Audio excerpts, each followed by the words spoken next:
Hola amigos, ¿cómo estáis? Es imperativo recordar, lo dije al principio en el vídeo de este domingo pasado, porque es la humillación más grande que la OTAN y su proxy Israel han recibido nunca. Les han dejado al descubierto todas sus costuras, que no son más que hilvanes. Irán les ha derrotado y han tenido que pedir sopitas. Y aún así salen con la misma patraña de siempre, pierden la guerra de momento porque esto no ha terminado. No cumplen sus objetivos anunciados y publicitados previamente como irrenunciables, y cuando les dan en el morro, salen huyendo diciendo que ya han cumplido todos los objetivos y que han ganado la guerra. Así han hecho en múltiples ocasiones, la última en Afganistán, y la que tienen preparada para salir huyendo de Ucrania. ¿A qué no decretan el alto el fuego en Gaza? Ahí no, porque van ganando su guerra de exterminio contra niños y civiles, que además no tienen armas para defenderse. Ahí sí que la OTAN con sus genocidas al frente, se encuentra en su salsa matando con su ayuda militar a niños, periodistas, y organizaciones médicas. Ya se encargan ellos de comprar países árabes con gobiernos corruptos para que hagan la vista gorda ante el genocidio de palestinos. Los únicos que han defendido y siguen defendiendo a los palestinos son Irán y Yemen más el llamado eje de la resistencia, los demás unos vendidos. Así que voy a recordar lo que dije el domingo, antes de seguir. Dije lo siguiente: se ve a la legua, que el ataque de ayer ha tenido como objetivo salvar a Israel del varapalo que estaba recibiendo de Irán, y que estaba siendo un correctivo histórico. ¿Por qué digo esto? No hay más que ver las declaraciones posteriores de los dos locos de este escenario. El uno diciendo a Irán, que si no se rinde el golpe será mayor. Y el otro alardeando de que ya han destruido el sistema nuclear iraní, con lo que considera que el objetivo de esta guerra está cumplido y se puede dar por terminado.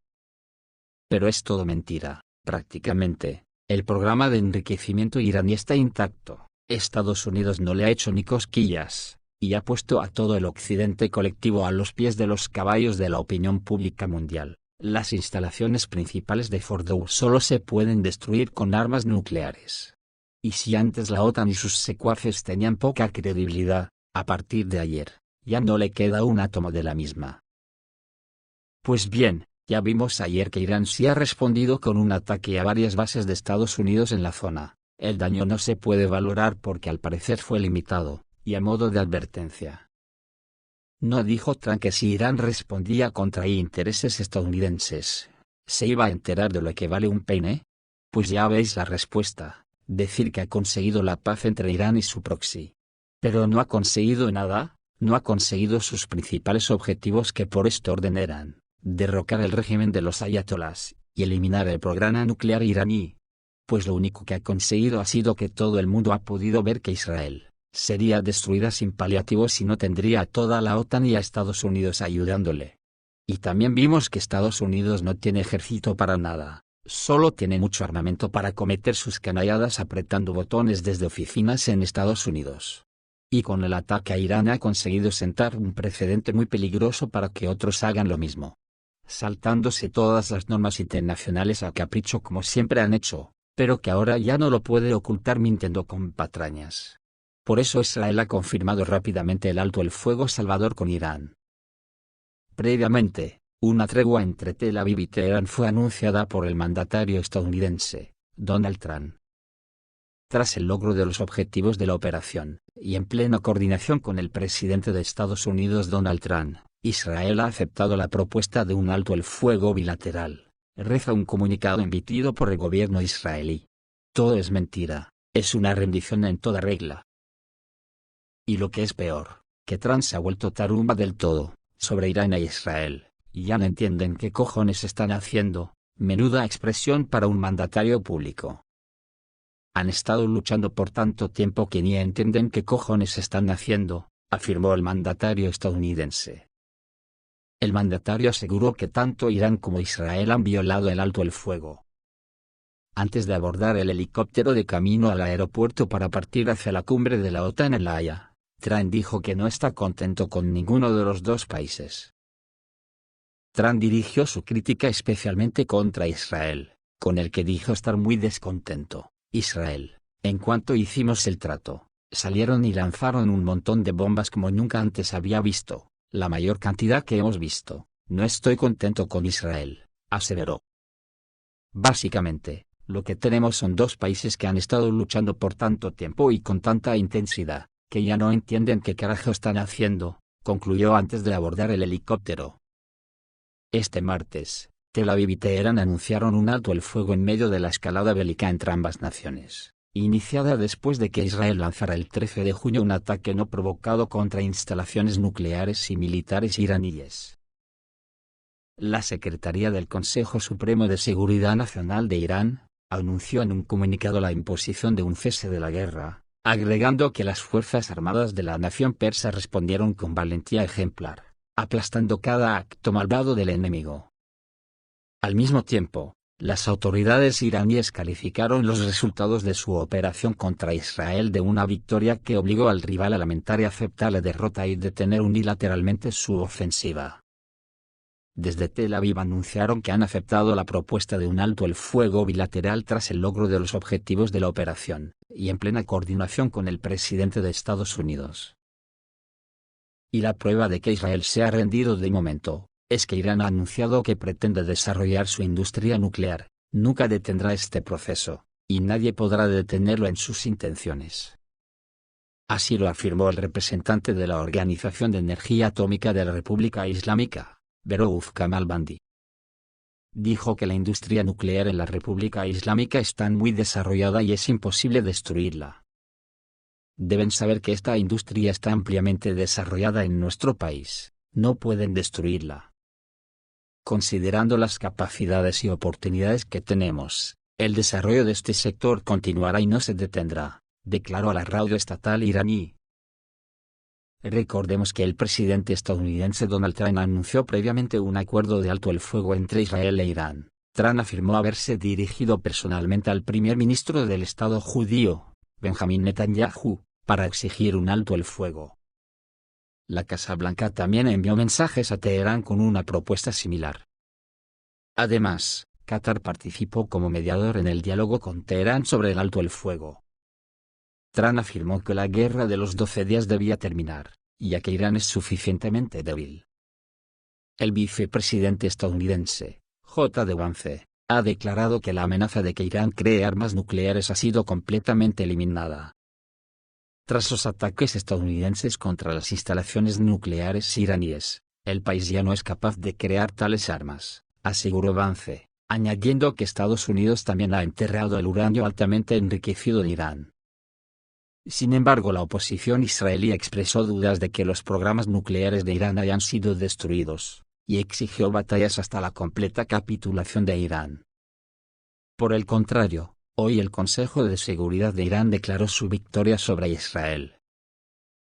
Pero además la OTAN, que hoy se ha reunido en La Haya, no puede vivir sin guerras, y tras su derrota en Oriente Medio, seguro que volverá a la carga con mayor ímpetu contra Rusia, por lo que me da la impresión que nada ha cambiado.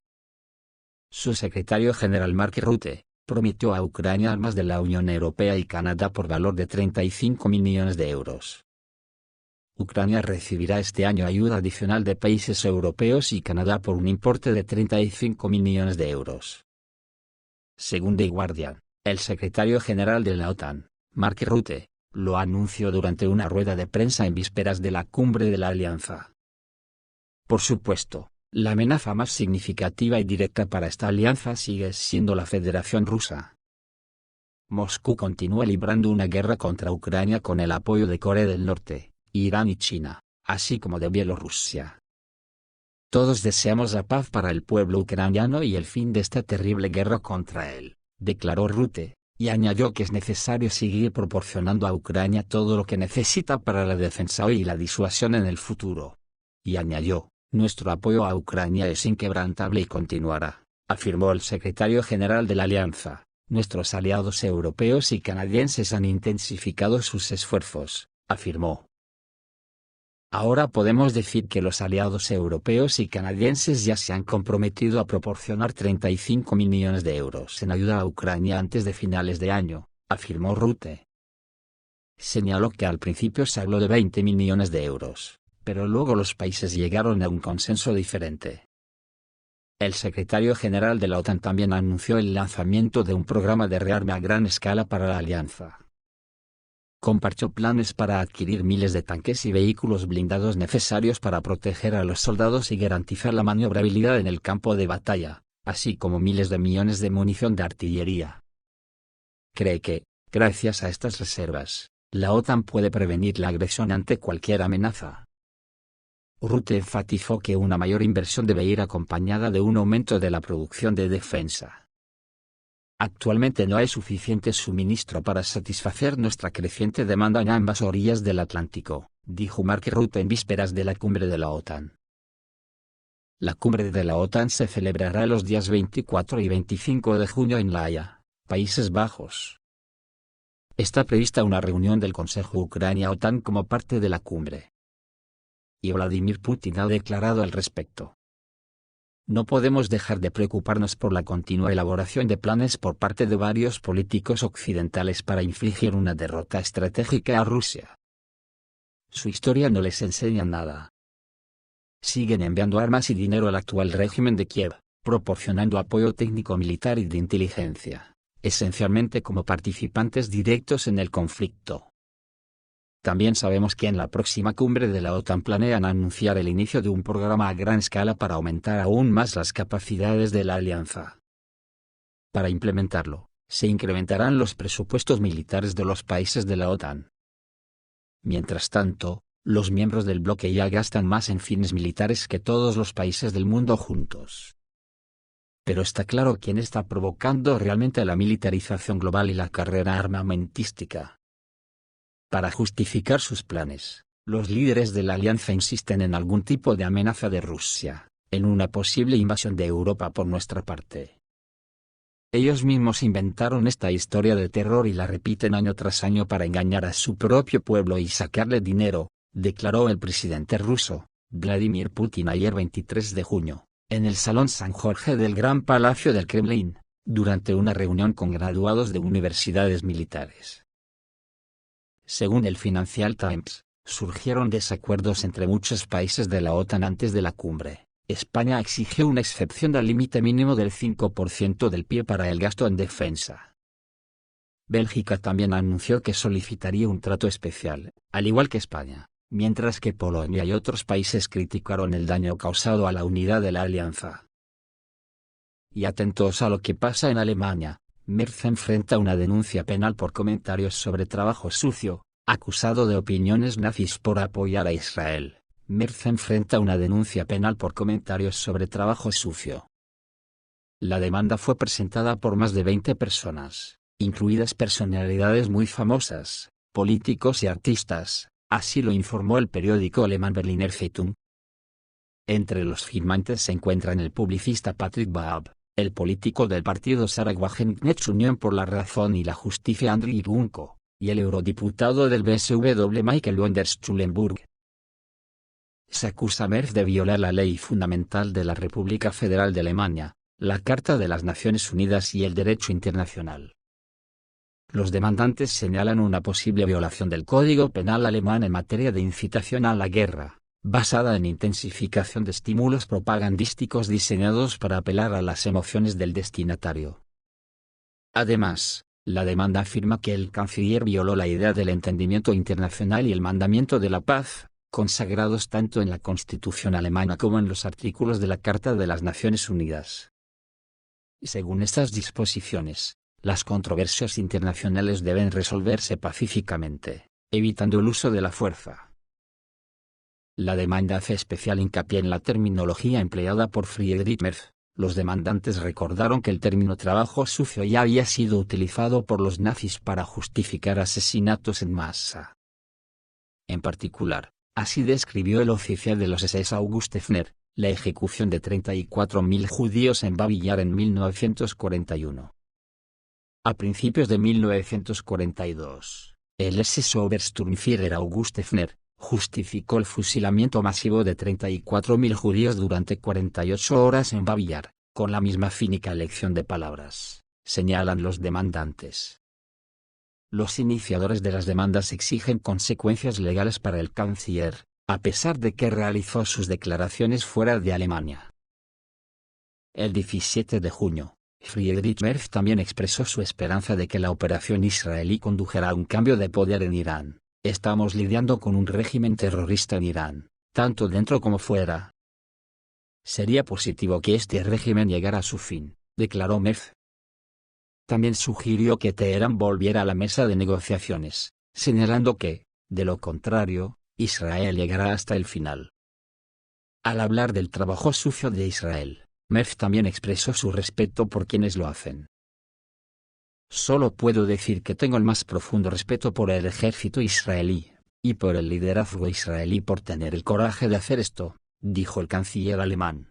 La tesis sobre el trabajo sucio.